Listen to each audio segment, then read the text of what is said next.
Good evening, everyone.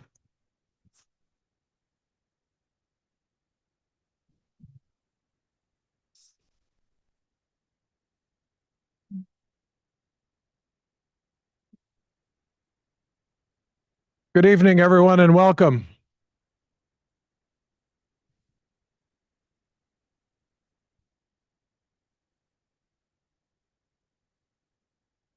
Good evening and welcome. I'd like to get started, be respectful of everybody's time. Thank you for coming out. This is a great turnout. I'm Dave Davies. I'm the chair of the Lake of the Woods External Affairs Committee. The EAC advises the board of directors on matters outside of the gates that affect the quality of life of Lake of the Woods residents. We're concerned with local and state government, land use and zoning, traffic, utilities, and other potential impacts such as data centers and uncontrolled growth. The EAC has asked the LOA board to write letters regarding issues such as the lawsuit regarding the rezoning of Wilderness Crossing and the permit application to allow potentially PFAS contaminated biosolids to be applied to Orange County farmlands.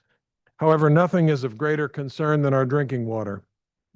Some time ago, the LOA board asked the EAC if we would conduct a series of town halls, the purpose being to bring together individuals who are involved in and responsible for areas impacting Lake of the Woods and residents, providing information and an opportunity for residents to ask questions. This is the third such meeting. The first one included our state delegate, Phil Scott, who was just reelected to another term, Orange County Supervisor Brian Nickel, who represents most of Low, and Sandy Harrington, District 5 Orange County School Board member. The second town hall was a candidate forum, including candidates for state delegate, county supervisor, and school board from District 4, which includes part of Lake of the Woods. I want to recognize some people who are here this evening. Supervisor Brian Nickel is over here. Thank you. I know I'll miss somebody here, but I've seen at least two members of the Lake of the Woods board, Frank Heisler and Tracy Nickel. Anybody else from the board here? Nope, thank you, Tracy. I also want to recognize the other members of the External Affairs Committee who are here tonight. Sandy Harrington, who doubles as our school board rep, is here. Terry Vickery. Jack Fend, who some of you have met checking in and writing down questions. Kingsley Haynes. I didn't think I saw Richard Trost here tonight, but he's a very active member. Another member, who many of you know, Pat Licata, is recovering from hip replacement surgery yesterday, and she is doing fine. I talked to her this morning. I talked to John. She is up and around. She's actually planning to do an interview tomorrow for the fundraiser that they're doing. So if you know Pat, you know they can't keep her down. Our speakers tonight include, and I'll let them introduce themselves as well, but from the state Office of the Drinking Water, the Virginia Department of Health, Dwayne Roadcap, Jeremy Hull, Bailey Davis, and Grant Cronenberg. We also have, for the second half of the program, Richard Jacobs from the Culpeper Soil and Water Conservation District, and I'm grateful to all five of them for coming tonight, so let's give them a round of applause.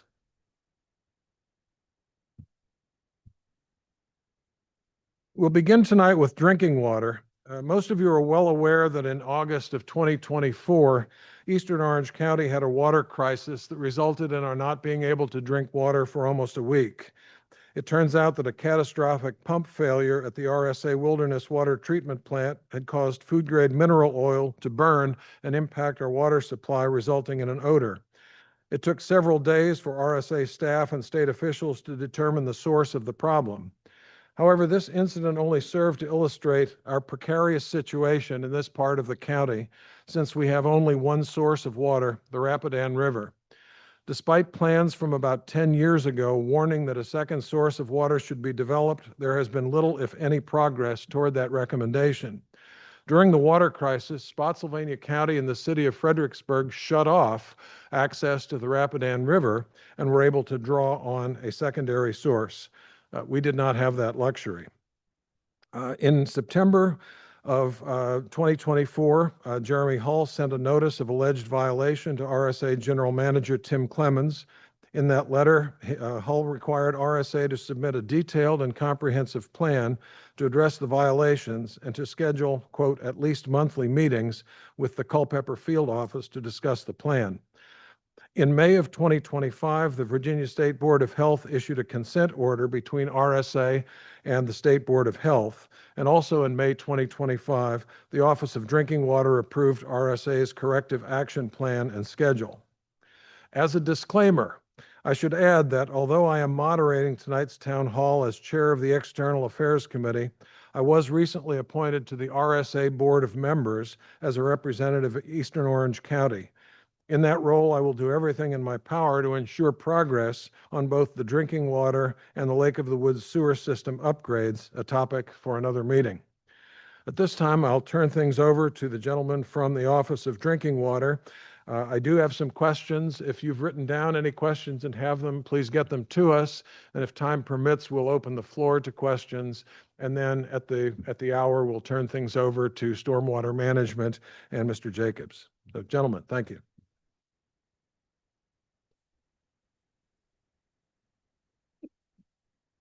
Good evening. I'm Dwayne Roadcap. I'm the director for the Office of Drinking Water. Pleasure to be here. I have with me Jeremy Hull on the end. He's our director for the field office that covers this area. Next to him is Grant Cronenberg. He's our director for compliance and enforcement. And next to him is Bailey Davis, our chief of field operations. So we brought a team here for you to help with your questions so we can cover the gambit from engineering. So we have an engineer at the table here. We have an attorney here at the table. I won't name who it is, but it probably has to do with compliance and enforcement. And then we have some technical and environmental specialists here as well. So what I'd like to do is say that you have a really beautiful community here. This is the second time I've been here to this place. I find it a wonderful community. I think there's a lot of involvement from your political leaders. You showing up here tonight shows about how you care about your community and about your drinking water. And we all understand how important the drinking water is. What I'd like to do is just sort of give you a big, broad understanding about the Office of Drinking Water and our role and our responsibilities that we have across the Commonwealth. So if you didn't know, the drinking water program is a federal program. So it's no matter which state or territory that you go to, there's federal minimum requirements that have the same drinking water standards. So whether you're in Maryland, West Virginia, Pennsylvania, out west of California, there's minimum standards at the federal level under the Safe Drinking Water Act that we have to implement in Virginia.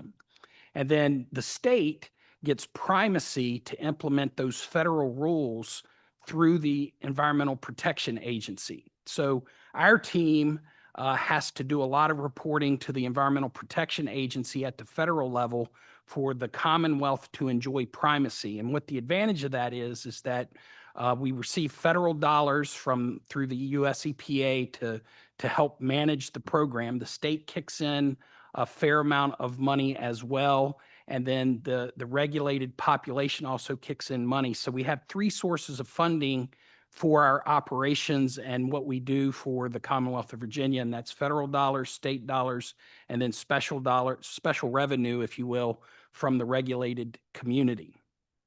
There's 2,860 public water systems in Virginia, and we divide that work up amongst about 125 employees in 6 field offices and then in the central office. And so you'll have a team of about 15 to 17 individuals in each field office, and they're helping to regulate about 575 public water systems in a particular region. And so Jeremy's leading one of those divisions in our field office, of which this community is a part. So what do those staff do? Well, they're doing inspections. So they go out and they do routine inspections of the facilities of these 575 or so 475 or so public water systems that you might have in the area. And they can range from really small, like a gas station that's got a well in a rural county not connected to the public sewer, all the way up to very large population centers where you're dealing with Fairfax, Richmond, Roanoke, that sort of thing. And so the regulations have to account for the different sizes and the different needs of all the entities. So if you're a public water system, you only have to serve at least 25 people 60 days out of the year. So that's where we get nursing homes and businesses. Sometimes they're regulated, as well as the larger population centers that you have. We have about 110,000 water samples a year. So for your community here, every month there's 15 water samples that are collected throughout the distribution system. And then there's some additional sampling that goes on for lead, for copper. We do sampling now for PFAS. I heard that mentioned in the biosolids piece. So there's other sampling and things that we do in addition to the routine sampling. But your water system is routinely monitored. Those reports come to us directly from the labs. So the way this is set up is you have licensed operators with the public water system who take the samples, they deliver it to the lab. The lab runs the work on that and then delivers it directly to our office. We have a verification program where we do quality assurance, quality control training, making sure people are taking the samples at the right place, at the right location, doing it the right way, and getting those samples done. So we also issue permits. So this community here is looking to build a new water treatment plant. So that would require engineering plans, engineering designs. Those kinds of engineering plans and designs are reviewed by our office. And we do the comparison to the regulations and making sure everything is right, and we issue a permit. We also address complaints and concerns. So whenever somebody's got a concern about their drinking water quality, we follow up on that on our end of it to try and help. Another thing that you would have noticed as being part of this community is we have ESF3 responsibilities. So that's Emergency Support Function 3 with the Virginia Department of Emergency Management. And so we have 24/7 coverage for any kind of an event that would happen with a water system. Your system fell into that, and there was a whole, effort that went through on when we didn't know what that odor was that was in the drinking water here, and it was very concerning. We've had some similar instances over the past year. So just a couple of weeks ago, there was a train derailment in New Kent County, rather significant train derailment. And so, there was some diesel released, and then there was a whole bunch of coal that was associated with that train facility. So there was a whole lot of work that our team did to monitor, what systems and impacts might occur from that kind of spill. We're routinely monitoring things that happen on I-95, for example, with crashes and things.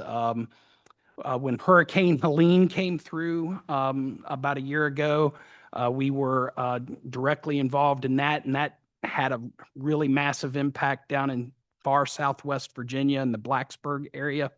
Blacksburg, Virginia, for example, in the Roanoke region, specifically Blacksburg and Montgomery County, that region, Virginia Tech. They were on a boil water advisory for a little over 2 weeks down there from Hurricane Helene. And part of what had happened there, to just sort of give you a feel or a sense of this, they didn't have a backup water source like you do not, and they didn't have an interconnection with another public water source. And when the hurricane came through, it dropped, I think it was on the order of around 20 inches of rain, and it changed the water quality in the river rather significantly, very quickly. They had a new water treatment plant that had literally just come online, and it wasn't able to keep up with the sediment and the other things that were coming through with that kind of an event. And so there was a lot of cleaning and getting the water treatment plant back up to operations, doing the water sampling, cleaning out the distribution system, and it took a couple of weeks, and it was a long time. We've had some other instances around the state. There was a warehouse fire that impacted the city of Emporia, south of Richmond. And so when you had a big warehouse fire, a lot of chemicals can release into the river body. and the city of Emporia was pulling water from an intake on the river body down slope of that event, and that turned out to be a rather significant event. So all of that is to say that the unknown odor event that you experienced here was very impactful. It's one of those things that we don't want to see happen. It shouldn't happen. There should be ways to prevent it. And there's some response that has followed from that, obviously, that we were talking about. One of the things that we monitor for our metrics is the percentage of water systems with a health-based violation. Your water system here has done a really good job over the past year of avoiding health-based violations. There were a couple of violations that this water system with the Rapidan Service Authority had with disinfection byproducts. But I can report for the last 3 quarters, that hasn't been the case. So again, it's that constant monitoring that we're doing. So the water quality here is very good, and we're happy to see that. We haven't had any new violations or new issues over the past year that have developed. There was a law at the General Assembly that started July the 1st, and it was about a 2-hour notice to the Office of Drinking Water. So if you have a significant problem with your equipment that's going to cause a widespread disruption of service, or if it's going to release a chemical or something into the water, you have to notify within 2 hours. And so that's something that we're doing here with this water system, as well as all the other water systems. And I'm happy to report that there haven't been any significant issues with your water system since this event last year. We have a lot of new rules that are coming forward that we were talking about with PFAS. The water quality for where you're drawing your water is really good, so we don't have a lot of PFAS risks. Is that right, Jeremy? Yep. And you know, your team here with the water treatment plant, you have about a 1.2 million gallon per day water treatment plant here. It operates 14 to 18 hours a day. You have a handful of licensed operators that operate that water system, and they're doing a really good job, you know, from what we're seeing. So since the event last year, the communication went from daily to weekly, and then it moved to monthly. And now we're on quarterly, which is a good sign, you know, that we don't need to be checking in every day and trying to find out what's happening and what's going on, that we're comfortable from the drinking water side that we can move to more of a 3-month monitoring with routine communications in between the operator staff and our staff, and that's been working really well. So no new notices of alleged violation, no new warning letters, no issues that we're seeing with your water at this point that's requiring any of that. So one of the things I'll also talk about is the roles and the responsibilities. And one of the things that I try to tell people is from the drinking water perspective, we answer the what and the why questions. Why do you need to do something, and what do you need to do? And so for an example here for your water system, it would be the granular activated carbon system that we recommended that the Rapidan Service Authority committed to putting in after the unknown odor event. So the other kinds of questions about where do you put that type of treatment, when can you put that treatment in, and how are you going to put that treatment in? Those are questions that get answered by the water system with their engineering consultations and on the how, when, and where. And then on our side, it's the what and the whys. So one of the challenges that we've had from the Office of Drinking Water side is the time it takes to do that. So there isn't a regulation that says you need to install a granular activated carbon system. You must install it within the next 3 weeks. One, it would be virtually impossible to do that. But the second piece to that is that what is a reasonable time? Because the regulations don't specify what is a reasonable time. So how did we work that out? Well, I got that kind of question gets worked out through negotiation with our compliance and enforcement division, with our engineering expertise, and we sort of check in and we ask, okay, well, we understand that you need to build a new granular activated carbon system. Where can you put it?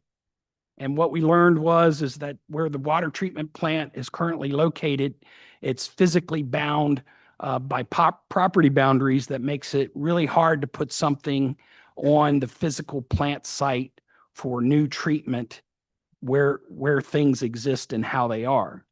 It also requires some engineering plans and some engineering evaluation studies and things like that. What kind of treatment system are you going to use? What's its operation and maintenance costs? What are the capital costs? There's long-term, short-term kinds of reflections that go on in the engineering department that need to be thought through. And then obviously, once you've gotten your permit, you've decided on the design, where you want to put it, how you're going to use it, and where you're going to use it within your treatment train. The next question becomes, can you get a permit for it? So to date, we haven't gotten a permit request for that. If you look at the consent order that was signed, the Rapidan Service Authority has through next year to figure this out. And that's a long time. We're trying to be, from the regulatory side, we're trying to accommodate the reasons and the rationale that are being presented to us from the water system on the technical issues. We agreed to that time frame, and I'll go back to the earlier point. Your water quality is good. Your operations have improved with the water system. We feel more confident in that things are being looked after more proactively than they were that led up to the event. So that gives us some reflections from the regulatory side of, that we can go through this a more iterative, slower process if that's what the service authority would like to do that owns the water system. The service authority needs financing, right? These things are not cheap. They cost a lot of money. The Rapidan Service Authority has requested $6.1 million in funding. We have an area in our Office of Drinking Water where we can provide grant funding or low interest loans below market value for infrastructure improvements at water systems. But again, it's a statewide program. It's competitive. So it matters how you score through this on the issues. And so the scoring looks at acute health risks. Is there something going on with the water system that puts the population at risk of getting sick in the near term? You don't have that here. We look at chronic health risks, things that could affect your health over the long term. That might be lead or PFAS, something that isn't going to cause a problem today, but if you drink that water with that contaminant over the next 30 years at a certain amount, it increases your risk for certain health things. Do you have that going on? That's not present here in your water system right now. We look at the public health side of it generally, about water pressure, water loss, secondary contaminants that aren't of primary concern, they're of secondary concern. Do you have any of those kinds of things going on? We're comfortable where this water system is, that those public health risks aren't here at a level that would cause us significant concern. Another thing that we look at on the scoring would be, are you consolidating or regionalizing the water system? So this gets into the economy of scale question. The bigger you are, the more the costs for something can be spread around. So I was talking about $6.1 million. There's 5,440 service connections in this for this facility that is served by 1.2 million gallon per day water treatment plant. You're looking at a new water treatment plant. You're looking at a new granular activated carbon system. And the request to us was for 6.1 million. So presumably those kinds of costs have to get spread out along the customer base and those 5,440 connections. And so we look at that. And one of the big things that we look at when we're looking at the financial side of that equation is one, do you have your financial house in order? But secondly, we look at what is your billing rate? And you get a higher score if you're considered a disadvantaged community. And what does disadvantaged mean? Well, it means that your water bill, if you take your monthly water bill and you multiply it by 12, that gives you a figure. And then if that water bill is above 1% of the median household income for the service area, then that would be considered disadvantaged. And so why do we have that rule? Well, it encourages public water systems to have a billing rate that is appropriate, that will lead you to higher scores so that you are making sure that you're at least billing at 1% or a little bit above if you're asking for money from the state. So that here, this community has a relatively high median household income, and your billing, if you look at it, doesn't hit that disadvantaged threshold for what's going on here in this community right now today. I know that the service authority, I think last year, implemented a 5-year billing plan on your water system. And so we took a look at that as part of the application for that 6.1 million, and it didn't come out, scoring very high in that regard, just because of the high median household income that you have here.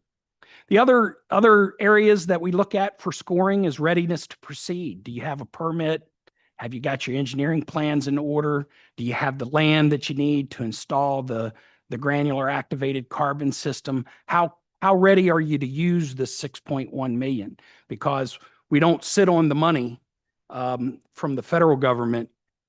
This is a grant and money that has to be spent and used. So a key component in some of the decision making beyond just, is it acute, is it chronic, flows to, how ready are you to use the money?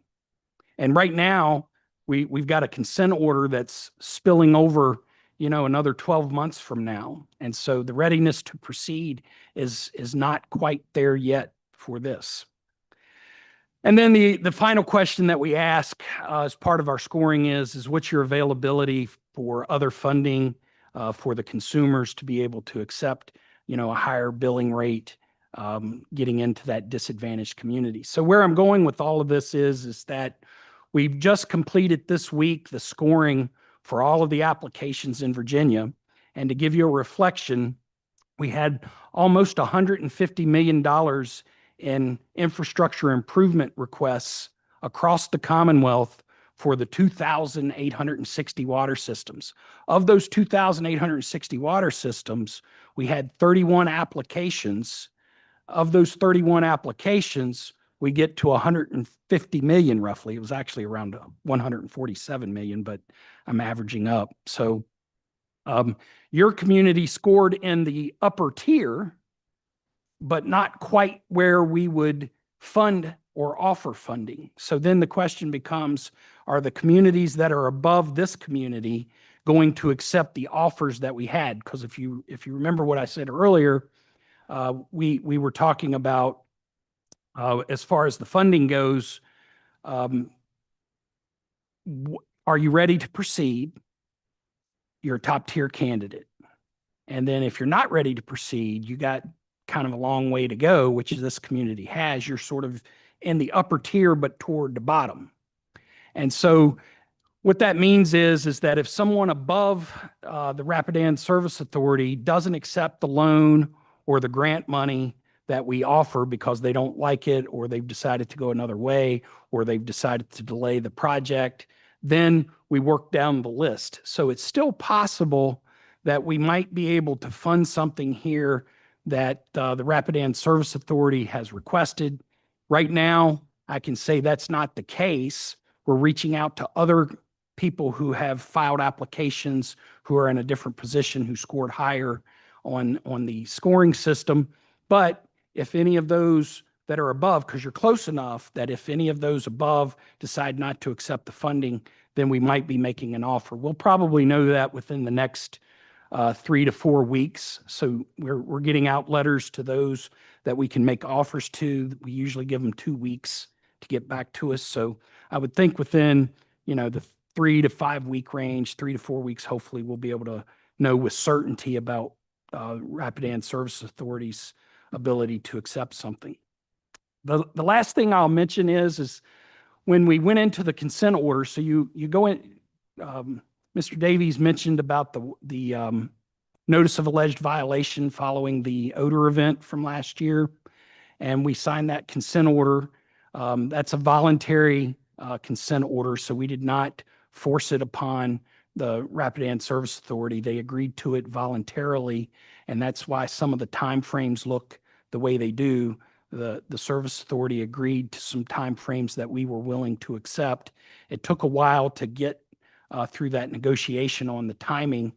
I will say personally, you're on a path, as I was telling Supervisor Nickel before the meeting. My view is that the Rapidan Service Authority is on a path to success. We're going to get that new water treatment plant. We're going to get the granular activated carbon system. It will be installed. The issue is how long will it take? And that the speed of which goes back to my earlier point about we don't generally answer the when question or the how question. We rely on the owner of the public water system to answer those where, when, and how questions. We've got the what and the whys on our side. So what I want to say is that your water system, you need to have a water system that's capable and reliable. We feel from the Office of Drinking Water's perspective that you're headed in that place. We're getting quarterly reports. We're confident of what we're seeing. And I can walk through a little bit of the information that we received from the Rapidan Service Authority about its most recent quarterly report. One of the things that they've already completed as of last year was implementing some operational changes to monitor the water quality. So one of the things that we recommended last year is to routinely check the odor, go look at the raw water intakes, and the Service Authority and the Executive Director, they created a standard operating procedure, and the staff are now routinely checking for that. So it won't be a situation that we had last year where the customers are reporting an unknown problematic odor. It'll get detected before it gets out into the water system is the goal. We feel that institutional process has been put into place. Jeremy has reviewed some of their documentation on that. He's inspected the water system as well, and we're confident that that is being implemented. A thing that is in progress is another standard operating procedure that deals with the construction that goes on at the water treatment plant. And we've got an SOP on how they're monitoring the construction that's currently under review with Jeremy's team. We received that last month, and things are looking pretty well in that regard as well from what we're seeing. Creating an asset management plan. So the Service Authority had an asset management plan, and basically what an asset management plan is to say, here's all of the things that are running this water treatment plant. How often does it need to be checked? How often does it need to be replaced so that we're staying ahead of things rather than something breaking and then having to order stuff that we're sort of managing the assets for the water treatment plant. That remains in progress, and we're expecting that to be completed sometime next year. June is what's in the consent order on that, and RSA is working on that, so that's a good thing. RSA also has a capital improvement plan. that I'm told from the executive director, Tim Clemens, that if anybody wants to see the capital improvement plan and the time frame on the how, where, when kinds of questions, that he would be happy to share that with you. It's currently not up on their website so that it's not for public view, but Mr. Clemens told me that anybody who's interested in seeing it can see it. The other things that we're looking at are an emergency response plan, emergency management plan from RSA. They completed that. Our team reviewed that. We were comfortable with their emergency response plan. One of the things that we learned from last year was that communication could be a lot better. And so RSA tells me that they've got a new system that they're onboarding as we speak. It's hopefully going to be a way for them to just reach out to the areas that are impacted, maybe from a broken water main or some disruption of service in an area of the community. Right now, the blast goes out to everybody, whether you're affected by it or not. And so RSA tells me that they've got a system that they think will do a lot better for you, so that you can sign up for it's going to connect apparently with the billing, with your email address, or however you want to be contacted, and then auto send things out for the specific area. They also tell us that they're in the process as we speak today of hiring a communications expert to work on communications, to improve communications. We think that will be very helpful with their response and outreach to the community. It was one of the things that we found very lacking last year as far as the communication goes. And so RSA's now in a position where they've got a job advertised, and there's going to be somebody whose sole job is to focus on communication and improving communication. They've completed some other things in that consent order that have been helpful, I think, and some other things that they're still in progress for. So one of the things that they have done and completed is adding some intakes, adding cameras at the intakes so that there can be some more security and monitoring of what's going on around the water system to protect it. They've started up some new intake pump electrical gear, and there's some temporary wiring. They're doing a good job of monitoring that from what we're seeing, and that goes on. That's ongoing because that work is ongoing, as I understand it.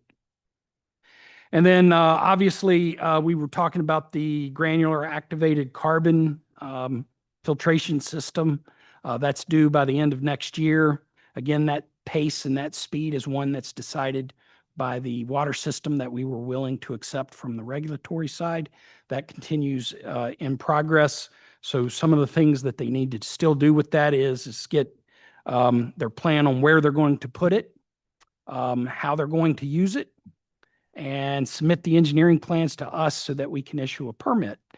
And we can turn those permits around in 30 days. So I don't think that the regulatory review will be any issue once the service authority is ready to go with that. And so I'll turn it over to questions, sir. Thank you.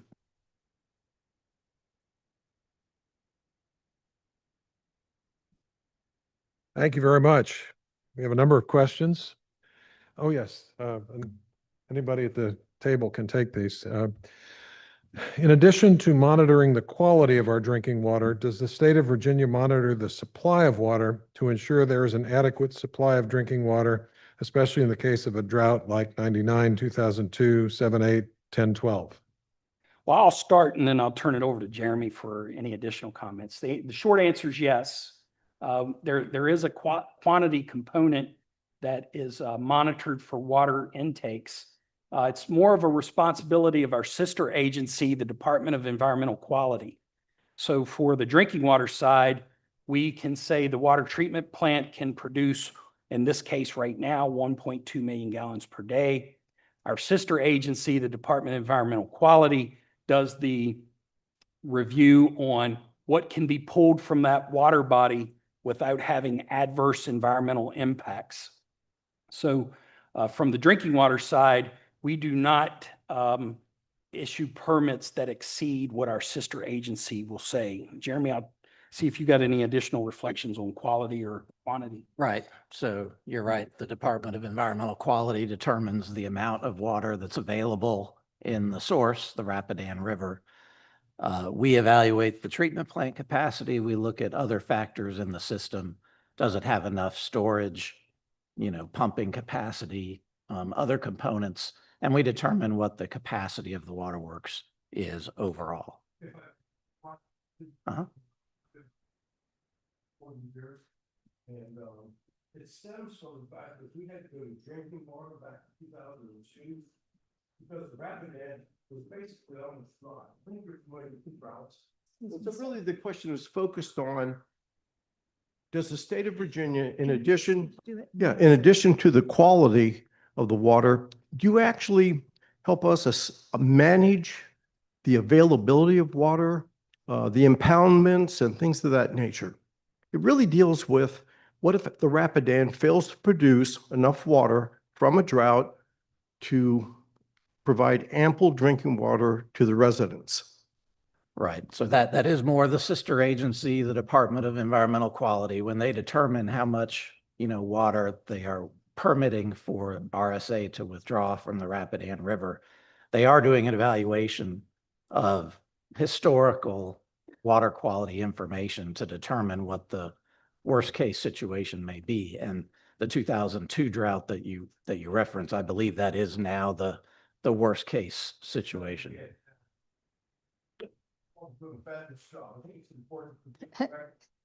Hold on one second. Excuse me, sir. Can you please? No, we value the work that you're doing. I think the issue that we have here is with with all the new building permits, all the commercial building that's going on, the possibility of data, right? If all that comes online, who's to ensure that we're going to have ample supply of water? The quality, I applaud all the work you've done. This is really about supply. And I'm just trying to find out, does the state of Virginia, take a look at the availability of water?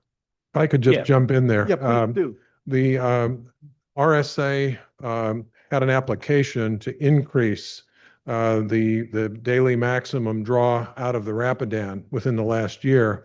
And before DEQ ruled on that, RSA pulled back the application. And so that, I think I'm right, that's where the regulation comes, that they would not approve an additional draw if it was going to jeopardize the supply. Yeah, correct. And you, it's a great question. And what I'll add is you're kind of out of our realm of expertise because it's with the sister agency, but there is a requirement in the Code of Virginia about regional water supply planning. And so you'll get, it requires the Rapidan Service Authority to participate with a regional supply plan. And that has to look forward a number of years. I forget what it is. It might be 20 years or 30 years, because it's not my rule, but the sister agency works with the regional planning authorities, and every region has to create a regional water supply plan that addresses future growth as well as worst case drought scenarios.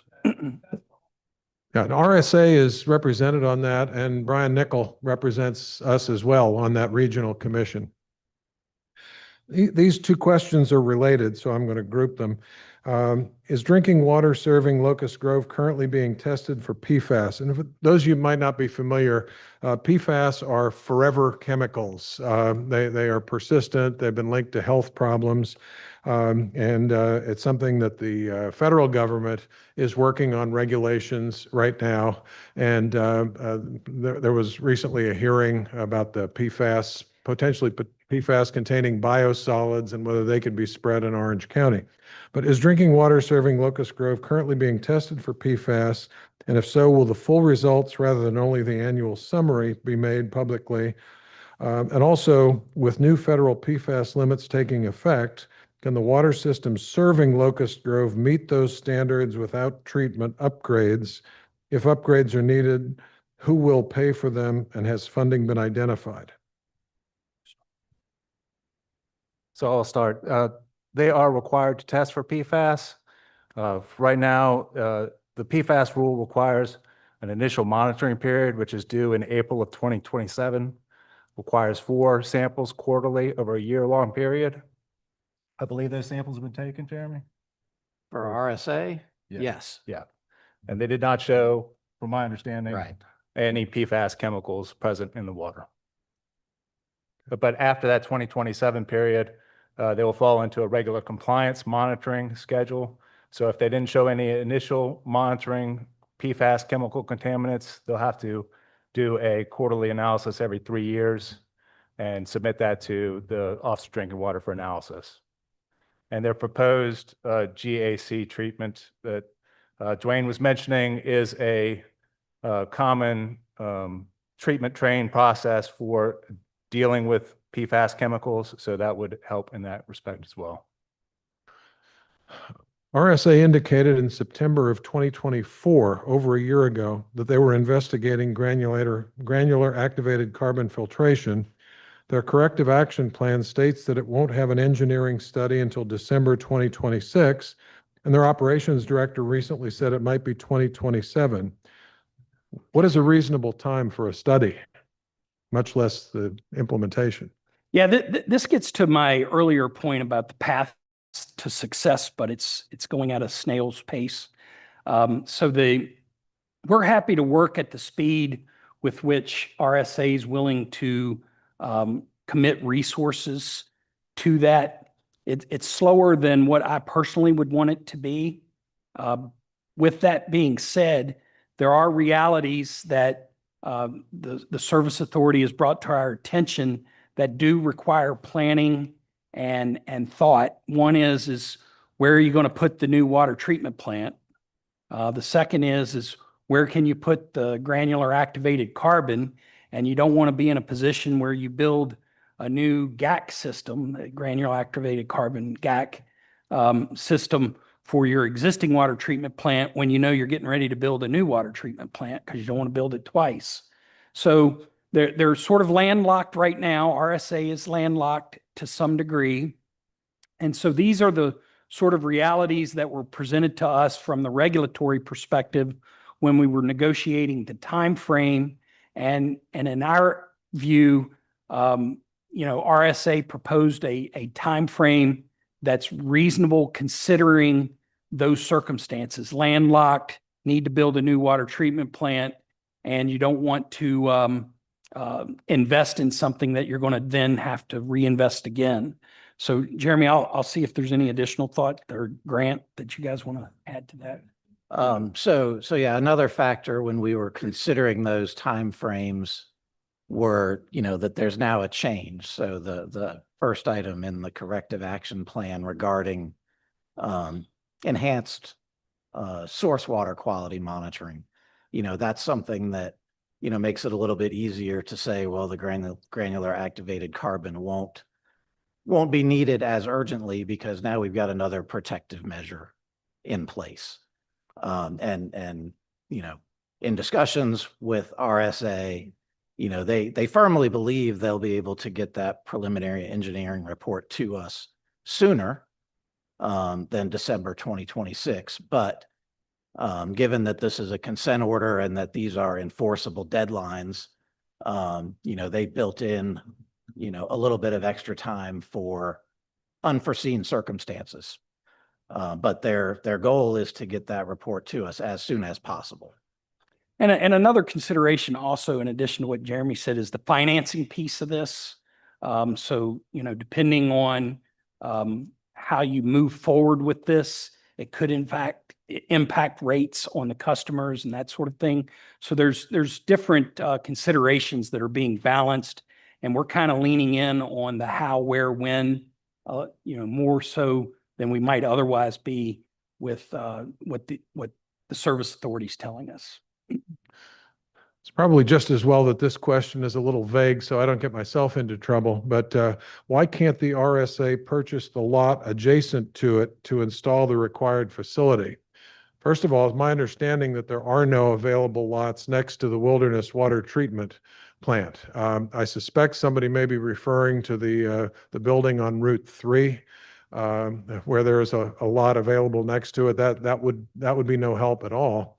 And the other piece is if RSA is going to build a second or a newer water treatment plant, they have to identify a location. It has to be proximate to the source of the water, et cetera, et cetera. The other piece that is not on this question is about a reservoir or impoundment. It was about 10 years ago that the GWAP development plan, and a few years more recent than that, maybe 8 years ago, the water and wastewater plan said we absolutely have to have another source of water, whether that's a source, whether that's an impoundment, a reservoir, or something else. And very little has happened on that. I believe the county appropriated some money to study that in last year's budget. I suspect that they'll be asked to do that again, but there has to be research to find a location.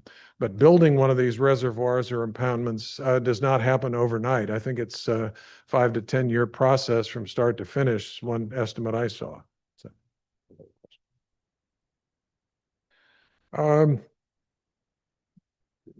Already addressed some of this, but I'd like to know about the general safety of our drinking water, long-term effects of the chlorine. So one of the risks when you add chlorine, it provides a lot of benefit, right? So that you're not going to get sick. You're disinfecting the water, but there are byproducts. So there's organics in the water from the river body, and those organics interact with chlorine, and they're called disinfection byproducts. And so we're monitoring for disinfection byproducts in all the public water systems that disinfect. And what I can say is for the past 3 quarters, this RSA has been below the threshold for risks of disinfection byproducts according to the regulatory standard. Jeremy, do you want to add anything about disinfection byproducts? I'll just say, if the question was regarding the chlorine itself as an additive to drinking water, it does provide a very necessary benefit in controlling pathogens in the drinking water.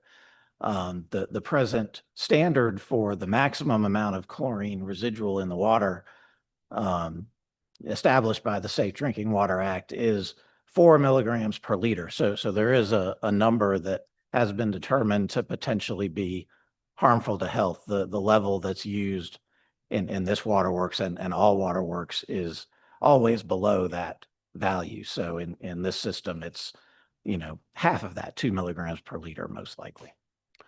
And it was mentioned earlier that the RSA is adding a communication specialist, which I think is tremendous from a number of standpoints. One of the things that I've learned since joining the board a couple months ago is that there are some measures that are being studied and pursued that none of us knows about, that really we ought to know about. I mean, it's a feather in RSA's cap that they're doing some of these things, but the word hasn't gotten out. The report that was coming quarterly on the haloacetic acids listed all of the areas, and in most cases there was only one that was over the threshold, and yet all of us got them, and all of us were concerned, even though our area may not have been involved. And so I don't think RSA has done itself favors with communication, and I think that's going to improve. Please mention the causes of bad water quality. What are the solutions and what is the cost? There's a big one for you. Well, Jeremy, just generally, what are some quality concerns with water? I mean, the chlorine residual, I know some people are sensitive to elevated levels of chlorine.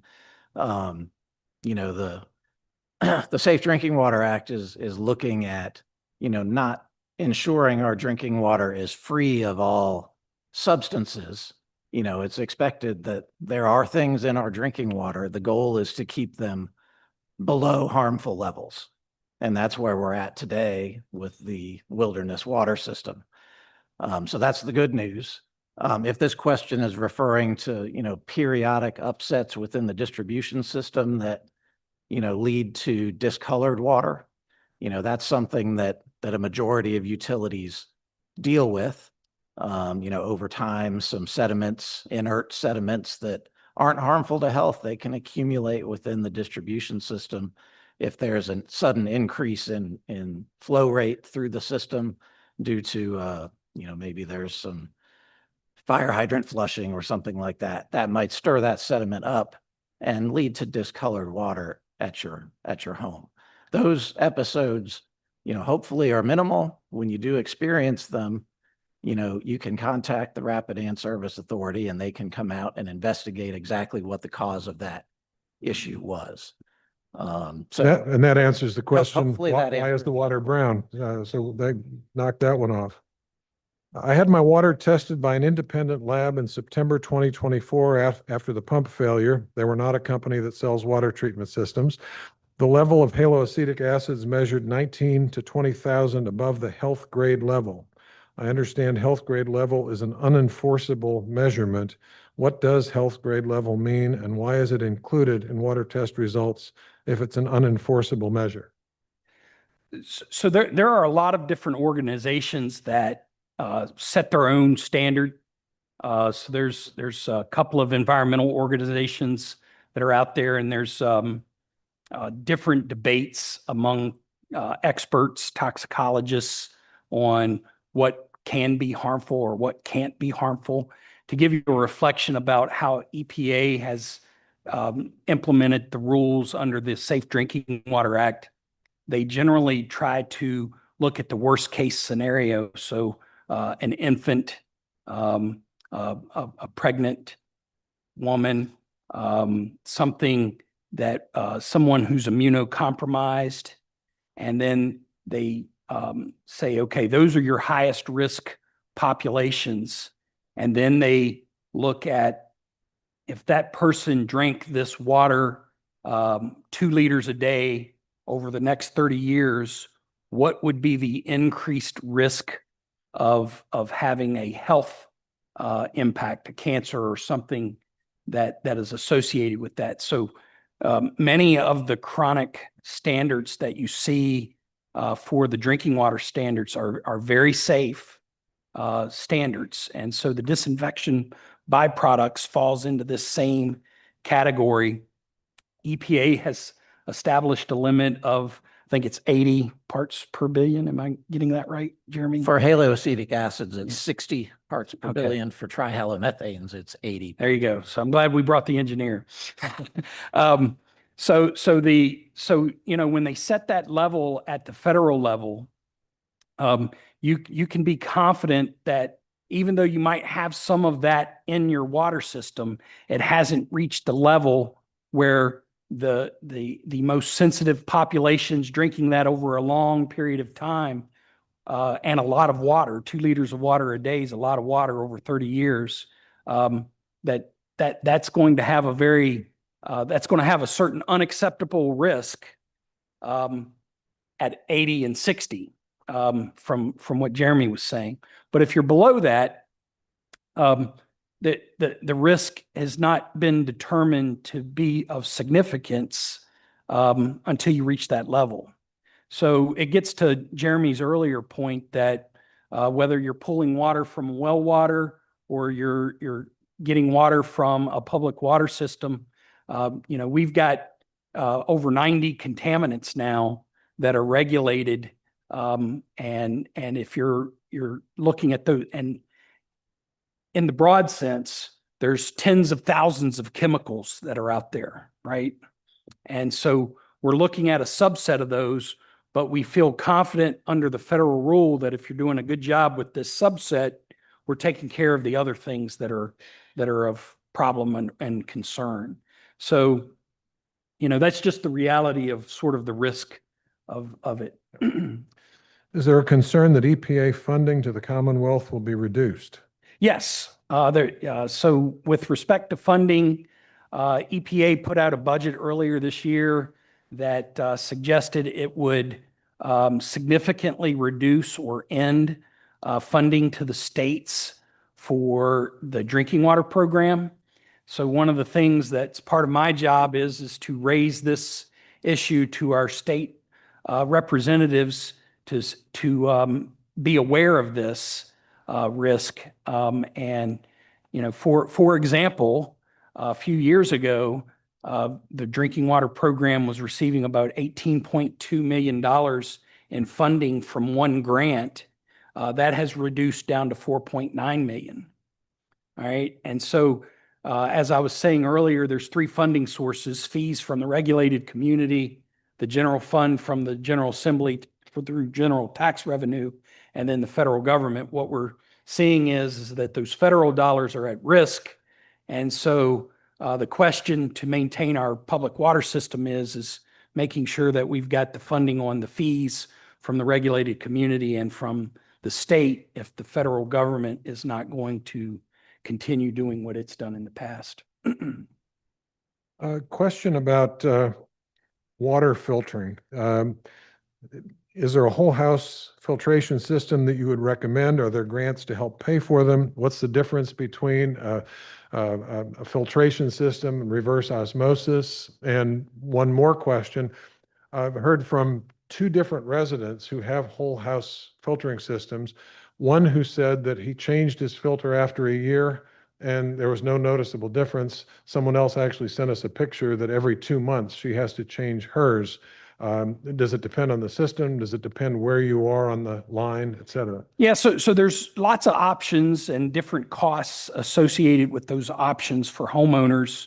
When you're connected to a public water system here, we generally recommend that you reach out to your operators and the service authority folks and let them know that you're looking at maybe doing a point of use where you're doing something at maybe at your kitchen sink, or maybe you're just using your refrigerator filter, or you could be doing some sort of treatment before it comes in, a whole house sort of kind of treatment that you might get. The thing I'll just remind everybody is that there's really good products and really cheap products. There's different operation and maintenance costs associated with them. And, you know, we're monitoring the water on the public water side. If you install one of these point of use filtration systems at your home, you need to be mindful of the operation and the maintenance that is associated with it. You might want to consider taking samples because sometimes if, you know, these systems, if they're not properly operated or maintained, they can cause a high influx. They can build up the things it's taking out and then shoot them out if you're not careful about how you operate and maintain it. So there's lots of different options. There's a lot of different technologies. Generally, I would look at the National Sanitation Foundation. They've got some ratings and some testing on products. Try to lean into that if you're thinking about it. But Jeremy, is there anything else that you'd like to add? I think you covered that one pretty thoroughly. Just two more questions, and then we're going to take a little stretch break and transition to stormwater. Testing is reactive. What is being done in a proactive discovery way to discover and prevent a water contamination problem to begin with?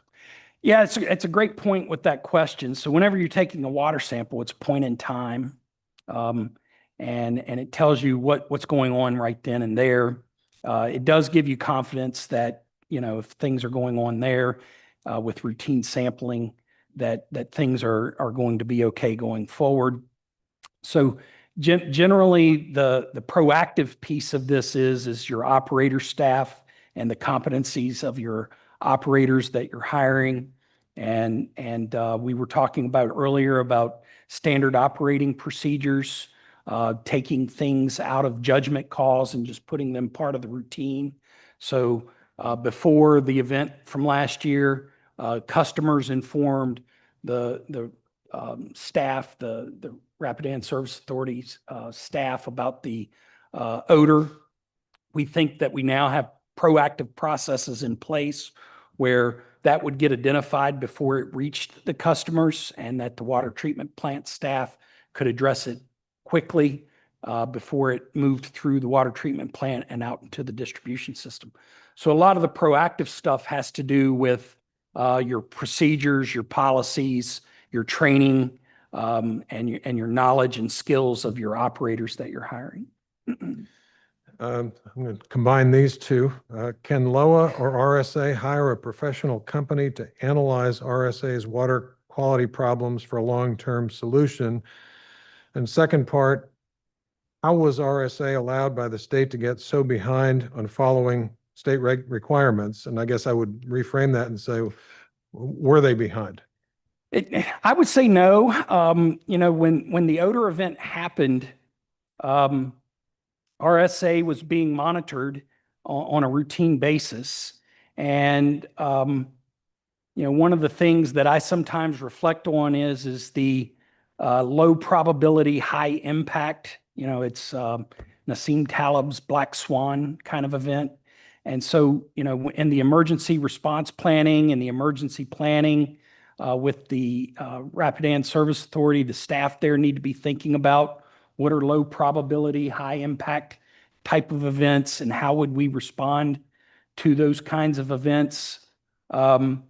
The water quality, as I was mentioning, complies with the regulations. The water is safe to drink. You haven't had disinfection byproduct violations in the last 3 quarters.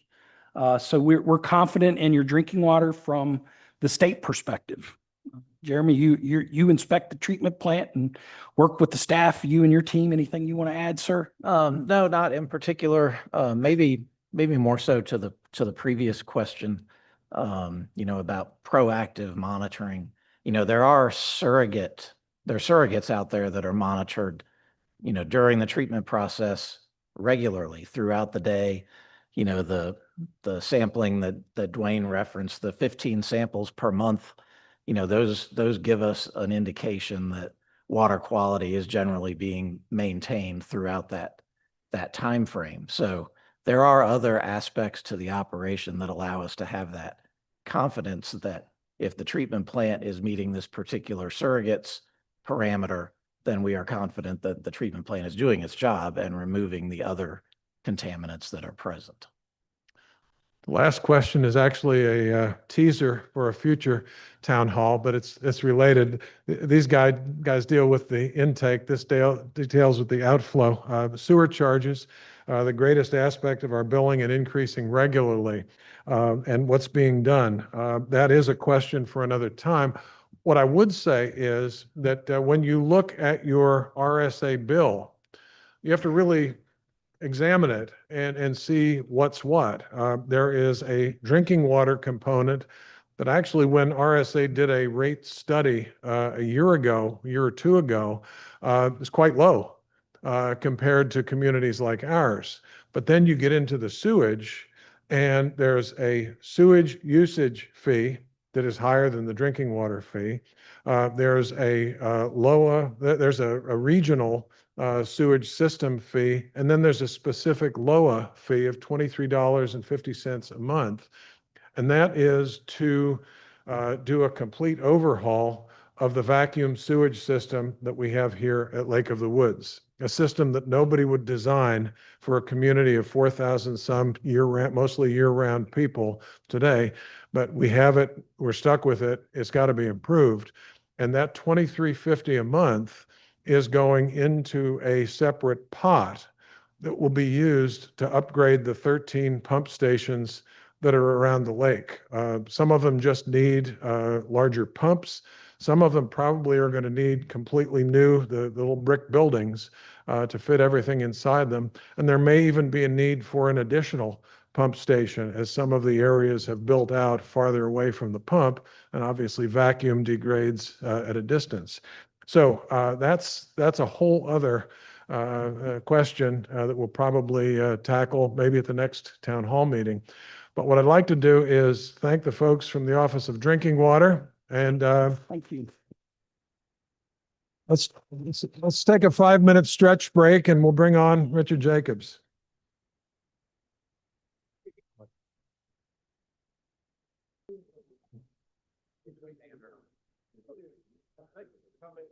All right, have your attention, please.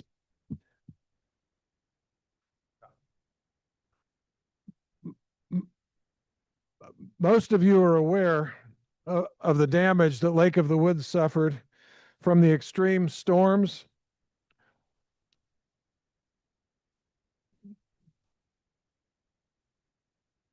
Wait.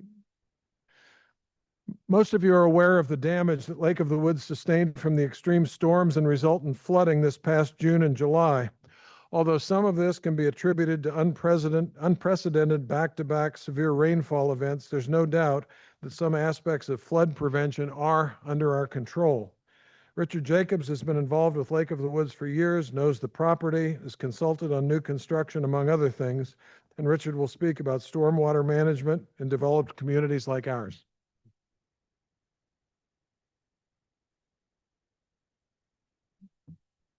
Okay. Yep. Good evening. Yeah.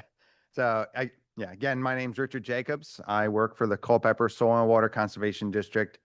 I'll go ahead and, because every time I come to a new group of, a new community to talk to, I just have to kind of talk about who we are, what we do, and why we do it.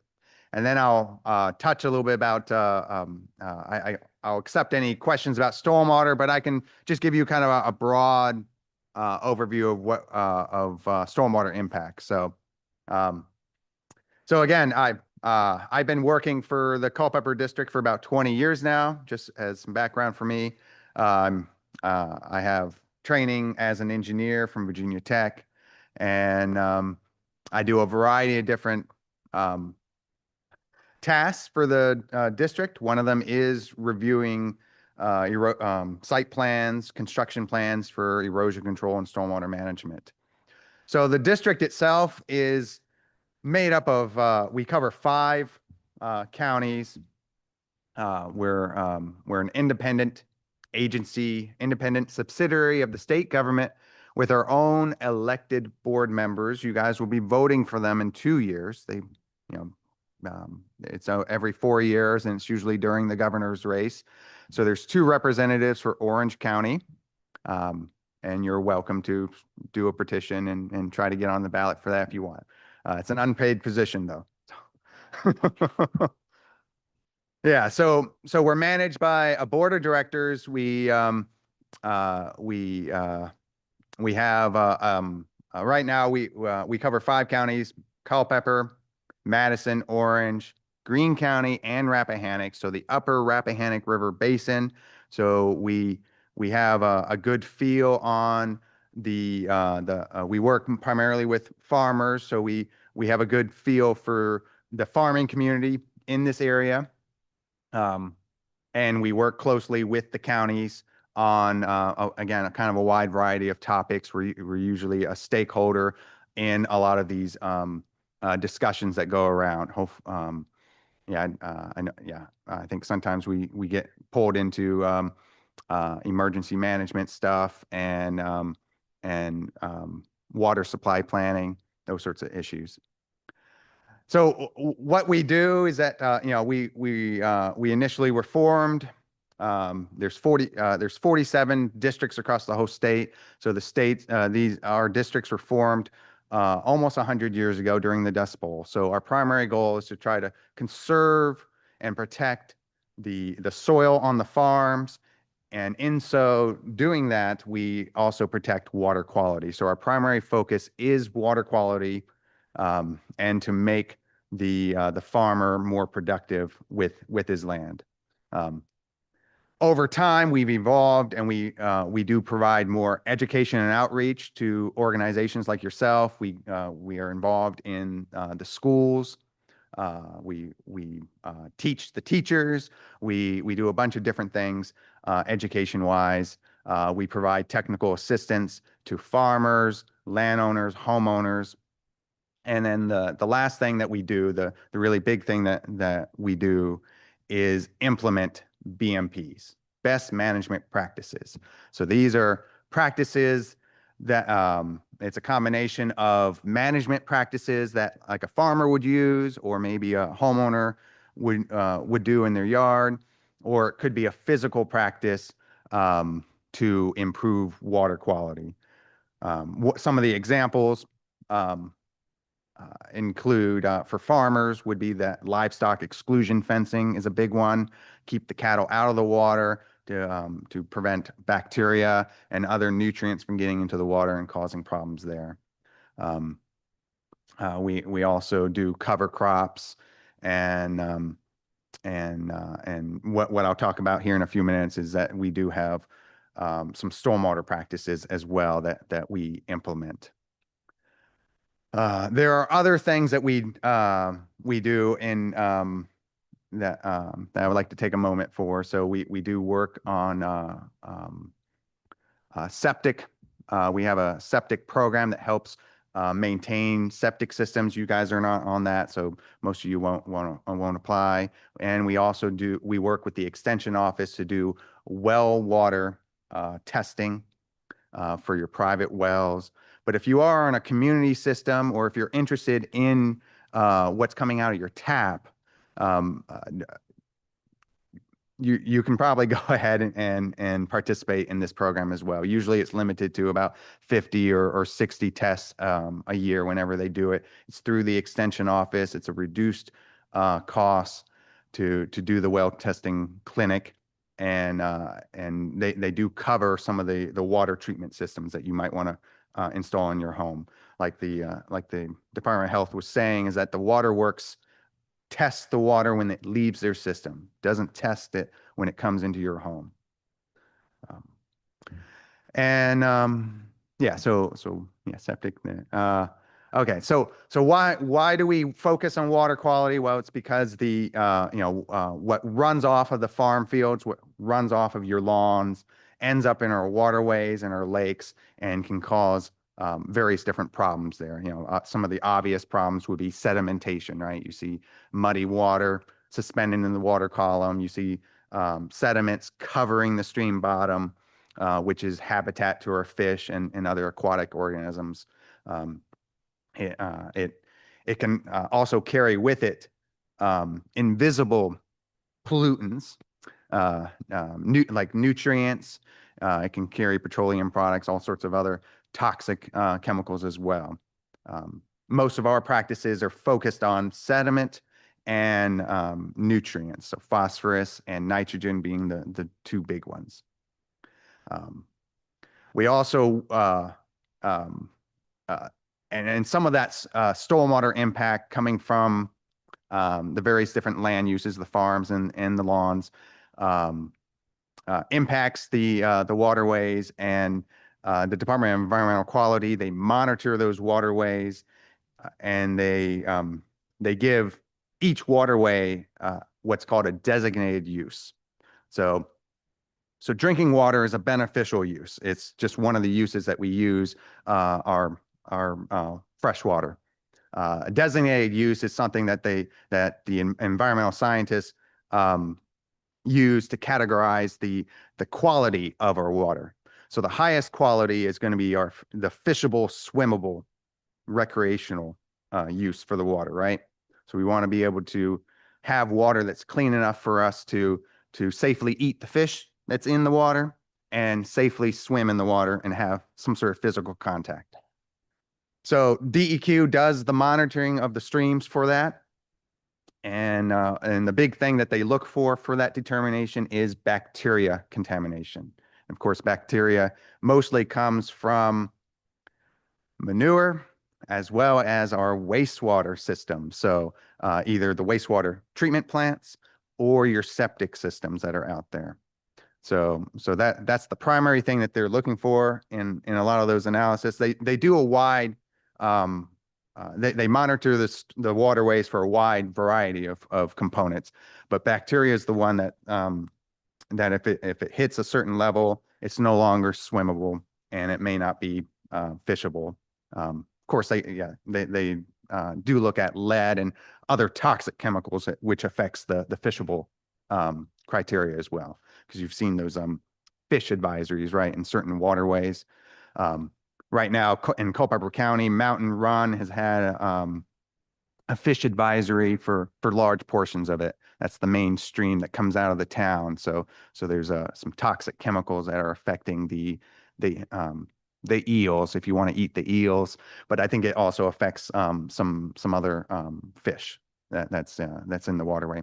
In the Shenandoah River, you got catch limits based off of all those factories, the DuPont spills, and I think there were some spills up in Front Royal. So you had chemicals entering the Shenandoah River from different sources as well. So these impairments, these are called impairments of water quality that DEQ designates. So when a water gets designated as impaired, then they do a study to figure out where that contamination is occurring. So all these pollutants are coming from the land, being washed off by stormwater and by runoff. These are what's called non-point sources of pollution because we can't really identify where it's coming from. For bacteria, they can do some genetic tests to figure out whether it's human bacteria or cow bacteria. So that's kind of what the extent of that study is, that they do an analysis of the bacteria. They might do multiple different samples further upstream to figure, to try to find out exactly which tributary stream might be coming from it. And then from that study, they develop a implementation plan or a cleanup plan. So they develop a cleanup plan that lists a variety of BMPs, best management practices. So in our world, we deal with BMPs. In the drinking water world and the wastewater world, they're using technology-based practices. So they do a technology approach. He talked about the carbon filters as being one of those options. So they do have to upgrade the wastewater treatment facilities, upgrade the water treatment plants with better technology, better filters to remove those contaminants. So for us, we're looking at these BMPs. They can be kind of a shot in the dark, but we try to a lot of times it's going to be focused on what's coming off the farm fields, but in some cases it could be coming off of your lawns and septic systems. So a lot of the work that a lot of the federal funding that we get is used to implement these, what's called a total maximum daily load, a TMDL, or a TMDL implementation plan. So that's where we work with applicants and we get them to install these BMPs to help meet that goal. So yes, so that's the water quality components. For stormwater management, construction sites are regulated through the county and through the state. They have to implement erosion control measures, and they do have to implement some level of stormwater management. And some of that stormwater management treats for quantity of water, and some of it will treat just the quality. And it kind of depends on the site and the conditions. Most sites will treat both quantity and quality for stormwater management.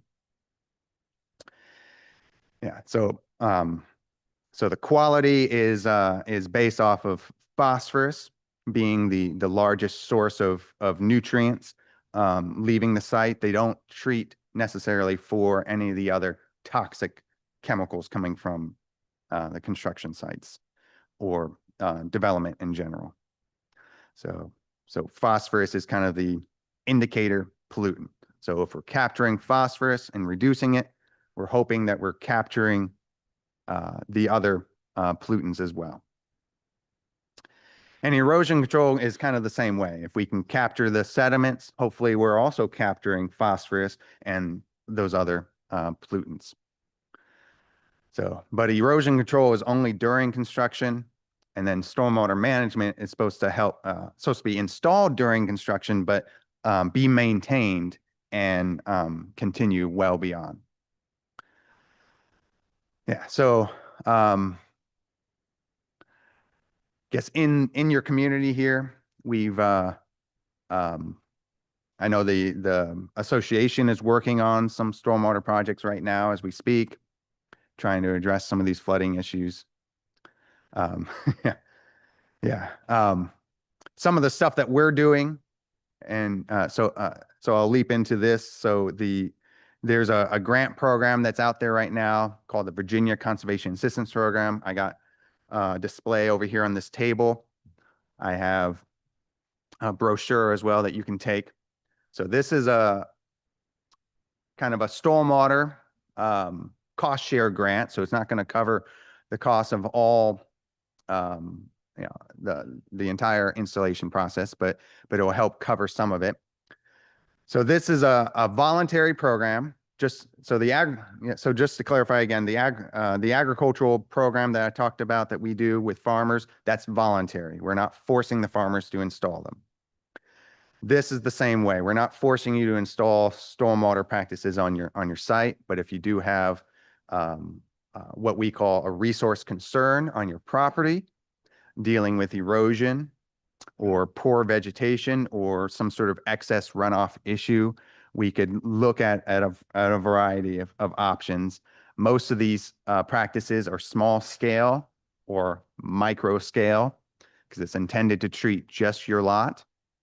A lot of them try to incorporate vegetation as much as possible because the soft approaches could be the most cost effective in the long run. So we try to, you know, we don't do any funding of any riprap to harden a ditch or anything like that, or installing a pipe. So most of these practices are focused on vegetation and absorption, infiltration of stormwater, usually close to the source, usually a downspout or maybe next to your driveway. So there's a variety of practices, anywhere from, again, kind of a conservation landscaping option, all the way through to like a rain garden or a larger infiltration basin to help get the water into the ground. We do cover, there are some what I kind of consider like icing practices, like permeable pavement and green roofs. You know, those are high-end stormwater treatment. So, and yeah, I guess just to kind of finish off and maybe hand it over to some questions. Yeah, the floods, we had severe floods this year in June and July. So we had huge amounts of water early on, but we also had drought. And it doesn't matter which one we have, both of them can cause problems for our waterways. You know, either you're washing off a lot of nutrients into the waterway, or right now we're have low water levels everywhere, and it's affecting the organisms and the quality of the water. It affects the organisms living in the water, which help, you know, cycle the nutrients. And it's also affecting just the quality of the water itself, because we look at you know, oxygen and some other levels. So when the water is really low, the water begins to stagnate, and the biological uptake and the chemical breakdown of all the stuff that was in the water isn't happening in a drought. So, okay, so I'll take some questions if there are.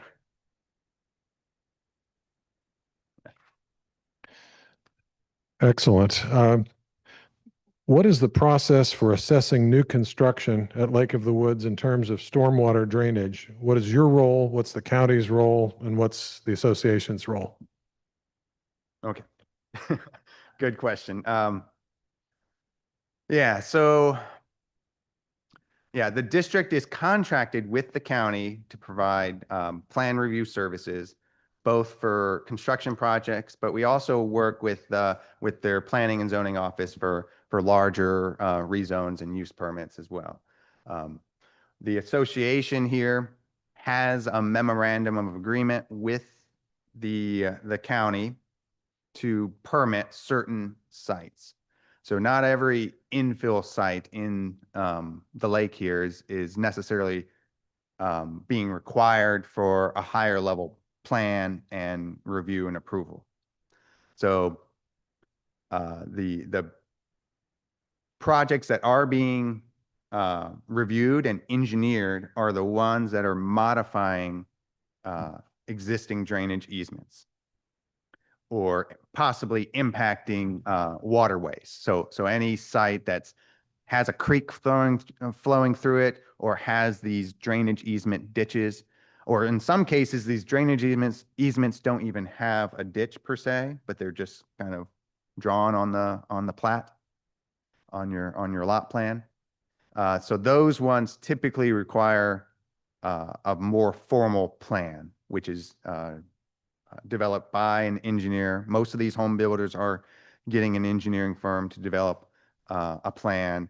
The plan includes erosion control, and then it also will include computations and justification for modifying that drainage easement, whether they're just moving it over and digging out a new ditch, or if they're putting in a pipe system, they're supposed to justify that pipe, that channel is adequately sized, that's not going to cause any erosion, and will have adequate capacity to prevent what we call localized flooding.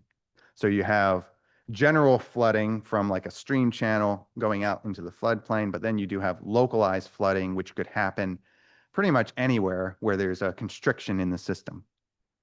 And who has the final say on one of those lots that needs easement? Is it the county? Is it LOA?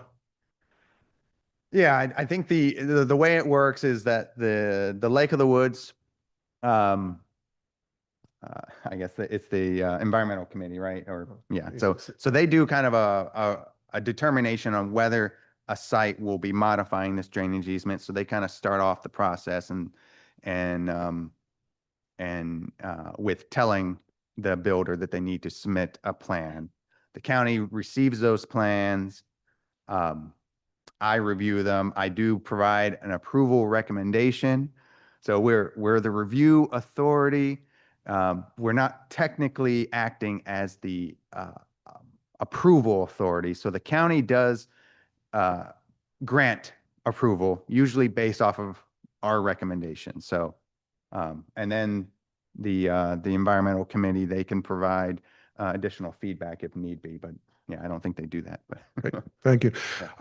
Some have observed that the flooding at the back gate this summer was caused in part by the overtopping of the VDOT culverts under Flat Run Road. Do you agree with this? If so, whose responsibility is it to enlarge those culverts?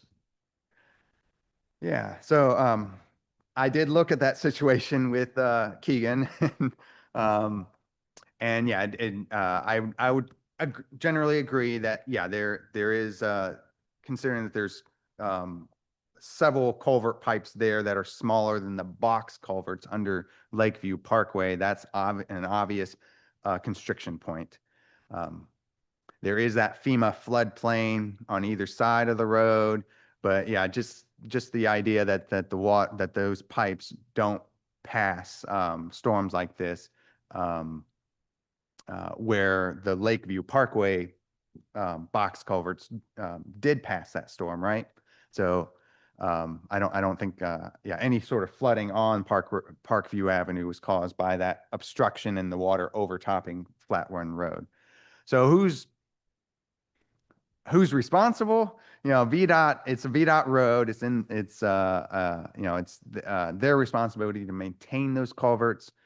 To the best of my knowledge, they have like a checklist or some criteria that they look at to determine when to replace it. So it's not like, should it be replaced? They kind of look at when is the appropriate time to replace it. They usually try to do those sorts of works when there is maintenance need for those pipes. So I don't think they would. I mean, there could be other mechanisms out there, but I don't think their staff is going to just go ahead and replace it out of their good hearts. But they're going to wait until those culverts are in need of some sort of repair before they can justify replacing them. There are a couple of lots on Route 20 near Flat Run Road that are listed for sale. Given recent flooding events, how much more hardscape is reasonable, and who makes those decisions? What metrics are used to decide if those are buildable lots without causing flooding for Flat Run and Lake of the Woods? Yeah, so that's the area up by you're saying the Route 20 corridor more. Yeah, yeah. So there's several lots there. I think one was going to be a storage unit at one time and dump into Confederate Circle. Yeah, so yeah, I think for any sort of rezones and special use, it's the county's determination to to allow certain uses. So yeah, the amount impervious cover could be limited during those rezone. Could be a condition possibly. Yeah, I'm not sure what the legality is, but certainly that's some recommendations that that I've provided or that could be provided to the Planning Commission and the Board of Supervisors for any sort of rezones or special use permits for various high intense activities occurring on those particular lots. Yeah, because I think everyone cherishes property rights. So, so it's really, we really have to have justification for some of those limitations. So, um, when they do develop those sites, again, they're supposed to make sure that they're providing adequate erosion control, adequate stormwater management so that they're not overburdening the system downstream. Of course, right now, the stormwater criteria, they look at the 1 year and the 10-year storm event. So for the stormwater criteria, they look at the 1 and 10-year storm. If they're maintaining those at pre-development rate, they can discharge whatever they want, almost wherever they want. Under the erosion control regulations, they do need to have like an adequate channel to discharge it in. So there is kind of a interconnection between those two different requirements. And because the stormwater program is more state run, there's a state permit for large construction sites over an acre in size. Most engineers, most developers feel that if they're meeting the state stormwater code, that they can go ahead and they're free to discharge stormwater. There are some other techniques that can be applied if there is no channel to discharge into, and that's where you try to disperse the runoff as much as possible. But those, those can be tricky for sure.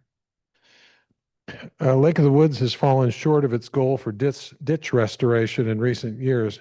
What role does ditch restoration and maintenance play in flood control and stormwater management? Yeah, so any sort of maintenance of your drainage pathways will certainly help stormwater flow. So you want to make the biggest criteria is making sure that you have enough capacity in your channels in your system so that it doesn't flood out. And you want to also make sure that it's not going to erode at the same time. So doing that sort of maintenance and evaluation periodically could it's better than not doing anything. So removing those leaves is important because those are going to block up culverts underneath your driveways and cause the ditch above you to pool and maybe overtop the road. Yeah, this is something that I didn't take to heart last year. I think it was in my own subdivision because the weather guy it was that February storm, if you guys remember. I don't think it was 25. I think it was in 24. There was a February storm and where it was like 2 inches of rain on a cold winter night, and all that just ran off because it couldn't soak into the ground. And they said to clean out your storm drains, and I didn't do it. So even me, the stormwater expert, had an issue where the water went over my gravel driveway and didn't wash it away, but I mean, it caused some gullies and stuff like that. So I guess both the lake and the homeowner should be aware of that if there are these storm events, and if the weather guy does say to clean out your ditches or in your culvert pipes, you probably should try to do something before the storm hits, just to give yourself some capacity to shoot it out. And I guess on the other side of things, yeah, part of that maintenance could include replacing culverts or pipes that are rusted out or in need of repair, and replacing the rocks at the end of the culvert. Because again, we want to not just have capacity so that you're not flooding, but also not causing erosion at the same time. So we do utilize some rocks on steep slopes and at the end of pipes. Those are where you really want to think about using those. A few questions on biosolids. What role does your organization play in decision-making regarding the proposal to use biosolids on farmlands in Orange County? What conversations are there about the effect of these biosolids on stormwater management and preventing contaminants from entering the rivers and lakes in Orange County? And then one more. A family on Route 20 rents a home. The owner is having biosolids put on land. Concerns because they have a well system. Yeah. Yes, it is. Yeah, so biosolid applications, which I think they might have mentioned it, is regulated. It's a regulated activity. It's usually through the Department of Environmental Quality because you're taking a wastewater byproduct and putting it back on the land. There are some stringent requirements out there for the farmers. Usually they can't put it anywhere near a waterway. I know I've seen this. It's you know, if you're a little bit more observant out there, if you know a particular farm field that's that's going to have biosolids applied, they usually put flagging 200 feet away from waterways and away from the property line. So that's the limit to where the biosolids are supposed to go. So the biosolids are required to fit a very tight envelope and be far away from waterways. Yeah, our organization, we don't necessarily, we don't do any of the regulation of that. We probably work with farmers who do that as part of a nutrient management plan. So we help farmers write up a nutrient management plan, and then the farmer implements it, and the plan could include biosolids as an option. Yeah, most likely it's more manure, but same thing. Some sort of waste product is applied because that's the cheapest material out there rather than using commercial fertilizer. Not sure if I covered it all, but No, I think you did. And I think we're going to wrap things up here. I want to, first of all, thank Richard for coming out. Let's give him a hand. And I don't know how many of you have met our Director of Environmental Resources, Keegan Angerer, but he is tremendous, knowledgeable. He's got his boots in the mud on a regular basis or in the lake, and he and Richard work closely together on projects. Richard mentioned genetic testing to determine the source of E. coli. You know that we had several E. coli outbreaks in both lakes this summer, and it's not clear right now exactly where that came from. Did it come from one of the sewage tanks overtopping? Did it come from runoff? Did it come from geese? We all know that we have an increasing population of geese. He is going to test the DNA of the E. coli to determine the source, and that will help us address the E. coli blooms. Just a couple of upcoming events I would mention. On November 18th, which is 2 weeks from yesterday, I guess, VDOT is holding an information session at the Locust Grove Elementary School, middle school. Thank you. It's elementary. Yeah. Check Lake Currents, but I'm pretty sure it's elementary. And this is about two projects. The one doesn't affect us directly. It's a roundabout out on Route 20, but the one that's closer to here is a redo of the intersection of Route 3 and Route 20. And I won't editorialize on it, but the one most concerning impact is that in order to go to Wells Fargo or 7-Eleven or that plaza, you're going to have to go past the intersection, go up toward the winery, and make a U-turn.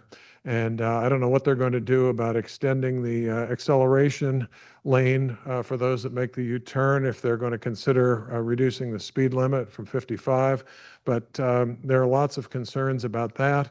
And then other people have concerns about not being able to go straight across from Route 20 into that plaza.